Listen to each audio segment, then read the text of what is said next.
ഞാൻ ഡോക്ടർ പ്രകാശ്. കഴിഞ്ഞ ദിവസം എൻ്റെ കൂട്ടുകാരൻ്റെ അനിയൻ മരണപ്പെട്ടു. അയാൾക്ക് ചെറിയ നെഞ്ചുവേദനയും ഒക്കെ ആയിരുന്നു. അപ്പോൾ വീട്ടിലുള്ളൊരു ഗ്യാസാണ് എന്നൊക്കെ പറഞ്ഞ് എന്തോ ഗ്യാസിൻ്റെ ഗുളികയൊക്കെ കൊടുക്കുകയോ എന്തൊക്കെ ചെയ്തു. എന്തിനു പറയണോ, ആശുപത്രിയിൽ കൊണ്ടുപോകാൻ വൈകി. അവിടെ എത്തിയപ്പോഴേക്കും സമയം വളരെ വൈകി. അദ്ദേഹം മരണമടഞ്ഞു.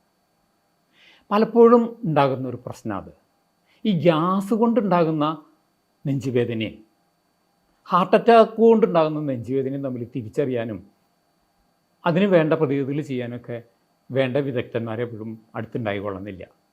അപ്പം നമ്മൾ ഇത്തരം കാര്യങ്ങൾ അലംഭാവത്തോടുകൂടി ഒരിക്കലും കൈകാര്യം ചെയ്യരുത്.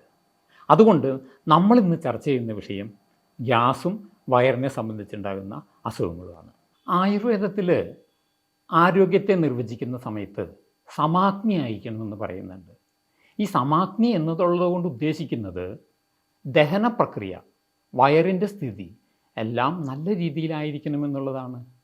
ഇത് മാത്രമല്ല, വയറിനെ സംബന്ധിച്ച അസുഖങ്ങൾ പറയുന്ന കൂട്ടത്തിൽ ആയുർവേദത്തിൽ പറയുന്നുണ്ട് സന്നേ അനലേ സന്ധി ന സന്ധിതീത്തേ എന്ന് വെച്ചാൽ വയറിന് എന്തെങ്കിലും കുഴപ്പമുണ്ടാകുന്നത്, വയറിനെ സംബന്ധിച്ച അസുഖങ്ങൾ ഉണ്ടാകുന്നത് അഗ്നിദീപന ശക്തി വളരെ കുറഞ്ഞു പോകുമ്പോഴാണ്.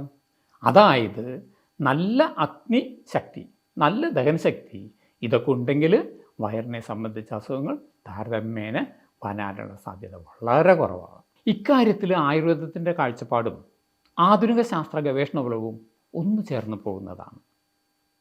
അതായത് വയറിൻ്റെ അവസ്ഥയെ മൊത്തത്തിൽ വിവരിക്കുമ്പോൾ പറയുന്ന ഒരു കാര്യമുണ്ട്, ഗട്ട് ബ്രെയിൻ ആക്സിസ്. അതായത് വയറിൻ്റെ അകത്തുള്ള അവസ്ഥയും തലച്ചോറുമായിട്ടുള്ള ബന്ധവും ആളുടെ പരസ്പരപൂരകമായിട്ട് വർത്തിക്കുന്നത് കൊണ്ടാണ് അയാളുടെ സ്വഭാവവും അയാളുടെ മൂഡും അയാളുടെ ശാരീരികമായ ആരോഗ്യവും ഒക്കെ ഉണ്ടായിത്തീരുന്നതെന്നാണ് ആധുനിക ശാസ്ത്രം പറയുന്നത്. ആയുർവേദത്തിൻ്റെ കാഴ്ചപ്പാടും ഇത് തന്നെയാണ്.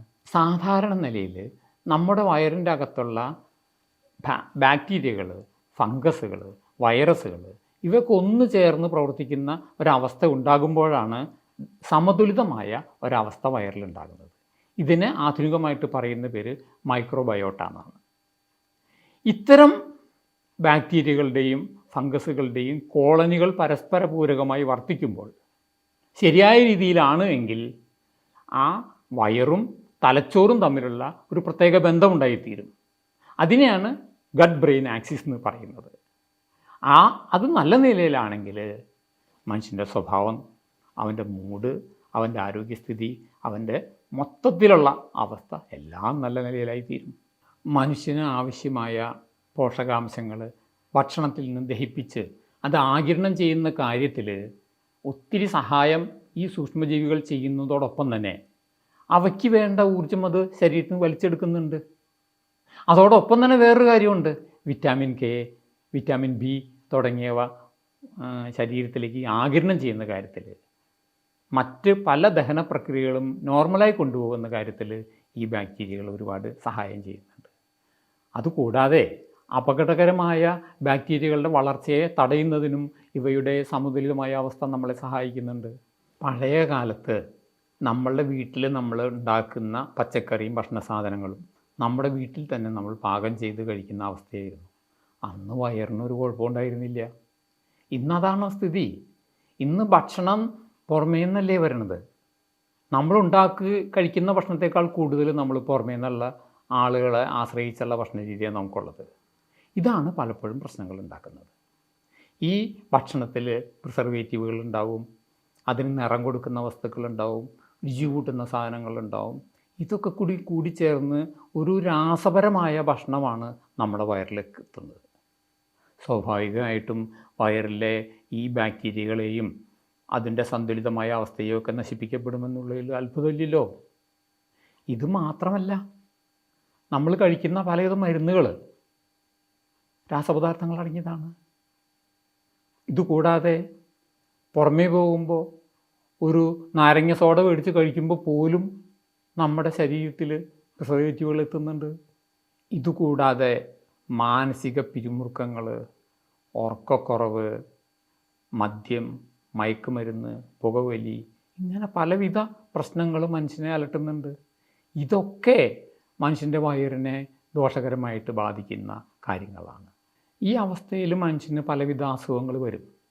വയറിളക്കം വരും, വയറുവേദന വരും, ദഹനക്കുറവ്, തലവേദന, പിന്നെ ഓട്ടോ ഇമ്മ്യൂൺ ഡിസീസുകൾ വരുന്നുണ്ട്.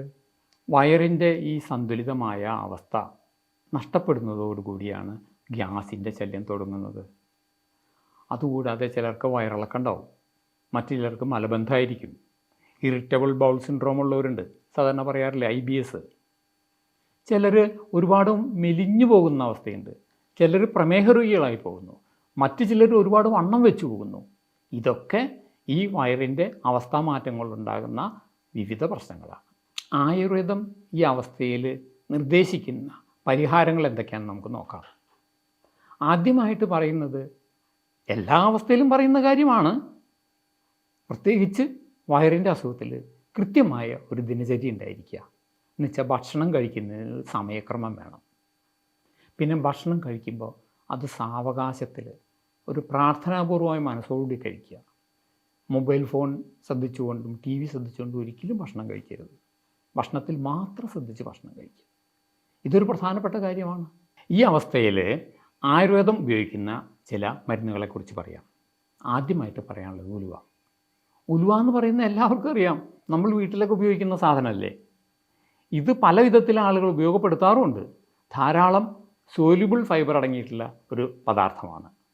വണ്ണം കുറയ്ക്കുന്നതിനും പ്രമേഹ രോഗ ചികിത്സയ്ക്കൊക്കെ ഉലുവയെ ഉപയോഗിക്കുന്ന ഒരുപാട് ആളുകളുണ്ട്. ഇത് കുടലിൻ്റെ സമതുലിത അവസ്ഥ നിലനിർത്തുന്നതിൽ, മെച്ചപ്പെട്ട രീതിയിലാക്കുന്നതിൽ സഹായിക്കുന്ന ഒരു ദ്രവ്യമാണ്. ഇതുകൂടാതെ ജീരകം നല്ലൊരു പ്രീബയോട്ടിക്കാണ്.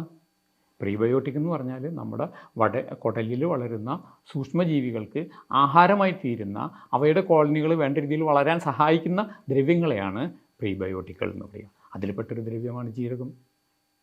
ഇതുകൂടാതെ കേരളത്തിൽ മാത്രം കണ്ടുവരുന്ന തെങ്ങിൻ പൂക്കുലയിൽ അടങ്ങിയിട്ടുള്ള ചില ഫൈബറുകൾ കുടലിലെ ബാക്ടീരിയകളെ സഹായകരമായിട്ട് വളരാൻ സഹായിക്കുന്നുണ്ട്. ഇതുകൂടാതെ നിരവധി ദ്രവ്യങ്ങളുണ്ട്, നിരവധി ഔഷധങ്ങളുണ്ട്. ഇത്തരം ഔഷധങ്ങളൊക്കെ കൂട്ടിച്ചേർത്ത് ചെറ്റിപ്പറമ്പിൽ ആയുർപ്രൊഡക്ട്സ് പ്രത്യേക രീതിയിൽ തയ്യാറാക്കുന്ന ഒരു ഔഷധമാണ് പൂക്കുല രസായനം. ഇത് GMP സ്റ്റാൻഡേർഡിൽ പ്രവർത്തിക്കുന്ന എൻ്റെ ഫാക്ടറിയിൽ ഉണ്ടാക്കുന്ന ഒരു ഉൽപ്പന്നമാണ്. ഇക്കാലത്ത് പ്രസവമൊക്കെ ആശുപത്രികളിലല്ലേ നടക്കുന്നത്. സ്വാഭാവികമായിട്ട് കുറച്ച് രാസപദാർത്ഥങ്ങളൊക്കെ ഉള്ളിൽ ചെന്നിട്ടുണ്ടാവും. അപ്പോൾ അമ്മമാർ കുട്ടികൾക്ക് മുലയൂട്ടുന്ന അവസ്ഥയിൽ അവരുടെ വയറിൻ്റെ അവസ്ഥ തകരാറിലായി കഴിഞ്ഞാൽ ആരോഗ്യത്തെയും, അമ്മയുടെ ആരോഗ്യത്തെയും കുട്ടിയുടെ ആരോഗ്യത്തെയും ബാധിക്കും. അതുകൊണ്ട് ആ അവസ്ഥയിൽ അമ്മമാരുടെ വയറ് പെട്ടെന്ന് നല്ല രീതിയിൽ എത്തിച്ചേരാൻ വേണ്ടി ഈ പൂക്കുല രസായനം കൊടുക്കാറുണ്ട്. അപ്പോൾ അവരുടെ വയറിൻ്റെ ആ അവസ്ഥ പെട്ടെന്ന് മെച്ചപ്പെട്ടു വരും. ഇത് മാത്രമല്ല, ചില ചികിത്സകളൊക്കെ കഴിഞ്ഞു വരുന്ന ആളുകൾക്ക് അവരുടെ വയറിൻ്റെ അവസ്ഥ മോശമായിട്ടുണ്ടെങ്കിൽ അതിനെ മെച്ചപ്പെടുത്തുന്നതിനും പൂക്കുല രസായനം സഹായിക്കും. ഇവിടെ പറഞ്ഞ കാര്യങ്ങളിൽ എന്തെങ്കിലും സംശയമുള്ളവർക്ക് നേരിൽ എന്നെ വിളിക്കാവുന്നതാണ്. എൻ്റെ ക്ലിനിക്ക് തൃശ്ശൂർ ജില്ലയിൽ മാളയ്ക്കടുത്ത് വടമയിലാണ്.